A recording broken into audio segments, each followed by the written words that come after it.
Αν συμβεί κάτι στο παππού τη γιαγιά σου και δεν μπορεί να σε καλέσει, θα το μετανιώσεις. Γι' αυτό υπάρχει το NSP 2600. Ένα κινητό με πλήκτρα φτιαγμένο για ευκολία, ασφάλεια και άμεση επικοινωνία. Το πιο σημαντικό, έχει κουμπί SOS για ώρα ανάγκης και πλήκτρα ταχείας κλήσης, ώστε να μπορούν να σε καλέσουν γρήγορα χωρίς να ψάχνουν επαφές. Είναι flip με έγχρωμη οθόνη 2,4 inch και πληκτρολόγιο στα ελληνικά και στα αγγλικά. Υποστηρίζει Dual SIM και μπορείς να αποθηκεύσεις έως και 500 επαφές στην συσκευή. Έχει φωνητικό πληκτρολόγιο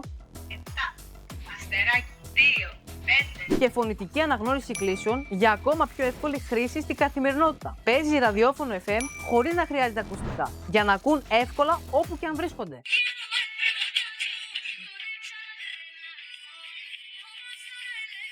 Φορτίζει με Type-C και έχει αποσπόμενη μπαταρία 1200 mAh.